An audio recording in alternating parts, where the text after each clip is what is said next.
Hi guys, it's the Island Girl and I'm back with another one for you today. And today I'm checking out top 10 most important moments in British history. And I'm getting this one from Watch Mojo UK. So we're going to get right into this one. So if you're new to my channel, it's the first time here, come on in, rock back, put a smile on your face and enjoy. To all my regular, schmegler, day one, sweetie pie, sweetie poos, come on in, rock back, put a smile on your face and enjoy. Let's get into this video. Here we go now. Are you ready for a history lesson? Welcome to Watch Mojo UK, and today we're counting down our picks for the top 10 most important events in British history. Before we begin, if you enjoy this video, please subscribe for more great content. For this list, we're looking at some of the key moments that have propelled Britain forward in the last 1,000 years. Obviously, we can't cram a millennium's worth of history into one video, so don't be surprised if there are some significant events we haven't covered just yet. Number 10, the failure of the Commonwealth. I will give this nation back its self-respect. The Protectorate was a period that took place during the Commonwealth, when England, Ireland and Scotland were under the rule of Lord Protector Oliver Cromwell, and subsequently his son Richard Cromwell. This was the only time in history that England had republican rule. Monarchists refer to this period as the interregnum, a time when there was no ruler on the throne of England. This resulted in the Restoration, which took place the following year. The demise of the Republican rule still allowed many of the recently established democratic institutions to remain, which have endured until modern times. Number 9, American colonies declare their independence. We are chasing the bastards back to Boston, and we'll keep them there! Prior to 1776, what we now know as the United States of America was simply a collection of 13 colonies on the east coast bordering the Atlantic. Residents there were becoming increasingly dissatisfied with the British rule and had been waging war on the Brits for more than a year. Finally, by the summer of 1776, all 13 of the colonies had agreed to segregate from England. Thomas Jefferson drafted the Declaration of Independence, which was then adopted by Congress. The American War of Independence was not yet finished, it would go on for another 5 years. Number 8, the Great... I did not know that's how they got their independence. I didn't know that. Interesting. The Great Fire of London. In the summer of 1666, a blaze engulfed the city of London, destroying almost everything in its path. 13,200 houses were taken, as well as 87 churches. It's estimated that the vast majority of London residents lost their homes to the fire. Strangely, amid all this destruction, there were hardly any reports of deaths taking place due to the fire. That's good. Historians have established several reasons for this. Firstly, the deaths of commoners were not always recorded, and secondly, the bodies may have been completely incinerated, leaving no evidence of how many really perished. The city had to be entirely rebuilt, and some historians believe the fire was actually beneficial in a way because it eliminated many unsanitary and plague-infected buildings. I did not know that you guys had a great fire there. This is news to me. It's my first time hearing this. And I can get what he's saying, that the death toll wasn't high because either the bodies were charred and because a lot of persons homeless weren't recorded. So you can understand why. But when he said it before, I'm like, okay, well, there wasn't a lot of that. But based on how he said it, that's the possibility lies there as well. But that's news to me. I need to look into that. Number 7, the Peasants' Revolt. Is this some sort of peasant joke that I'm too rich to understand? In the 14th century, British commoners had a lot to be upset about. The plague had recently wiped out a huge portion of the population, which meant that labourers were able to demand more money because workers were no longer so readily available. The government, however, set the Ordinance of Labourers, which cemented wages at the low amounts they were before the Black Death. They also levied a poll tax to fund the war against the French, which ate up even more of the peasants' wages. All of this led to the Great Rising of 1381, which had an impact on the 100 Years' War because authorities were not able to raise taxes for funding as they had for prior conflicts. Number 6, the Suffragette Movement is formed. What would the vote mean to you, Mrs. Watts? Though the women's suffrage movement had been underway for several years already, 1903 marked an important event in British history. The Women's Social and Political Union was created by Emmeline Pankhurst and others, which took direct action to further their goals. The First World War put a pause on suffrage campaigning, though there was still some progress.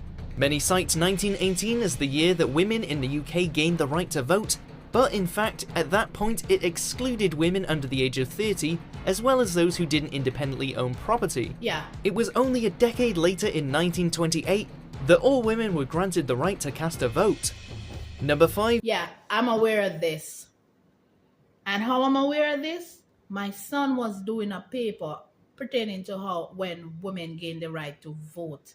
And that's how I realized, because I didn't even know that women under 30 couldn't vote until, like, I don't remember the exact year, it said 1920 or something like that, 30 or something, I forgot the date, but that's when it was allowed to all women. That is crazy.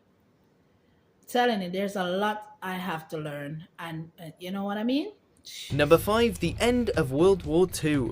Oh. The entire period of the Second World War, ranging from 1939 to 1945, was evidently a remarkable time in the history of the United Kingdom. Of the many things that came of the war, one of the most notable was a push for a bigger and more intervening government. Oh. The welfare of people during wartime had become a government problem that was dealt with to the satisfaction of the population. A spirit of community-mindedness was also fostered by the difficult times of war, and the British people came out of the conflict with strengthened class relationships, which would lead to more left-leaning social policies moving forward. Number 4. Henry VIII severs ties with the church. For the church this won't end well. Oh. I'm sending in my man Cromwell. Henry VIII is probably most famous for his 6 wives, 2 of whom he had beheaded, and it was his desire to end his marriage with his first wife, Catherine of Aragon, that spurred on one of the key events in British history. Catherine was unable to give Henry the male heir he so needed, so he petitioned Pope Clement VII to annul his marriage. When he was refused, he took the radical step of severing ties with Rome and started the English Reformation.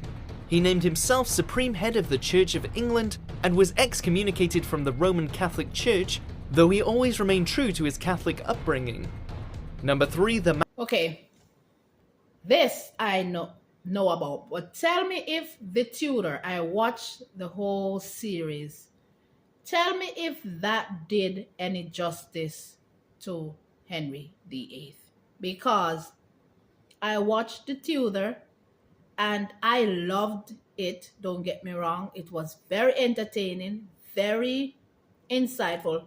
But the reason why I'm bringing that up, I want you guys to let me know if it does any justice. If anybody has ever watched it. Because when Catherine couldn't bear a son and when he got Anne, the whole 9 yards, it was, I was like, this he ain't playing. This is crazy what he did. So let me know if the movie or the series did what he said a while ago any justice. Let me know in the comment section. 3. The Magna Carta was signed. Without loyalty, there is no kingdom. There is nothing. The Magna Carta, which can be translated to the Great Charter, is one of history's most revered and renowned documents. It was instituted by King John of England, and the premise behind it was to ensure that every citizen, including the monarchy, would be subject to the law of the land. Much of the text has been edited since its inception, and very few of the clauses remain in modern law. But nonetheless, the Magna Carta is the basis of the British Constitution. Many principles represented in the document have been influential in bills of rights around the world. Number 2. The Magna Carta. I feel so good when I hear certain terms that I know. I just did a video the other day and I asked what it was, and you, my regular schmegglers, my day ones, my sweetie pies, my sweetie poos, went into the comment section and you guys let me know that, listen, Island, this is what governs us. This is what separates state. And I was like, this is amazing. That's how it's supposed to be. Nobody is above the law. Everybody, from the highest heads all the way down, have to follow the law. They're not above it. A separation, and I think they said a separation of state and a power.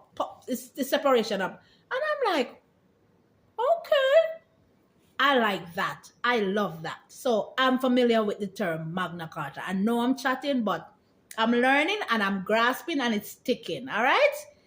And please don't come for me and telling me, why did I not know this? Listen, I was born and bred in Jamaica. Let me put that in there. Second, I came to the States when I was in my mid-20s.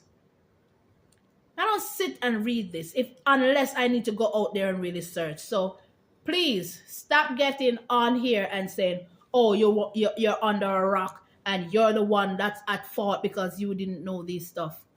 I'm not from the UK, so I'm not gonna know this stuff. And they don't teach you stuff that doesn't really pertain to a country in itself. So there you have it. So I'm learning as I go, and that's what I enjoy about this channel. I know I'm happy. The Battle of Waterloo.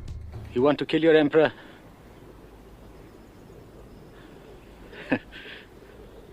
Here I am. On June 18th, 1815, Napoleon and his army marched to the Belgian village of Waterloo to fight against the Duke of Wellington and his army of Brits, Germans and Belgians. Wow. Napoleon made some critical strategic errors which led to his troops losing the battle. This victory for England marked the end of France's dominance in Europe and a return to the previous power Britain had exerted for centuries. The result of this conflict is thought to have an impact on world history as well, bringing in a period of relative peace which allowed for technical innovations and prosperity. Number 1, the Battle of Hastings. Nearly 1,000 years ago, the face of England was forever changed. Yep. In a battle won by William the Conqueror, the Anglo-Saxon King Harold was killed with an arrow through the eye. The outcome of the Battle of Hastings impacted British life, culture and language in innumerable ways. The language of official documents became Latin, but of even more impact was the influence of the French language over English, especially in the tradition of names. Traditional Anglo-Saxon names began to disappear in favour of French names that we today consider inherently English, like William, Henry and Robert. So there you go again, the last one.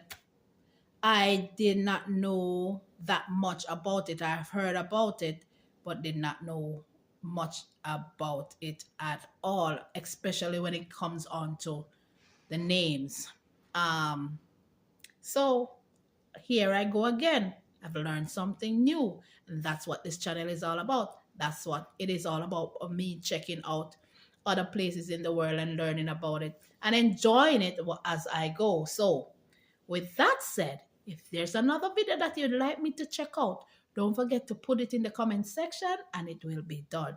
It's your island girl and I'm running out of here. Love you guys to the max. 10, she said 10 top most important moments in British history. There you go. I learned something. Hope if you're here for the first time, I hope you can learn something as well. Love you guys. And I'll definitely catch you guys in another video. So continue to do what? Slap that like button out the park. Share this video because you don't know it helps the channel. Catch you guys in another video.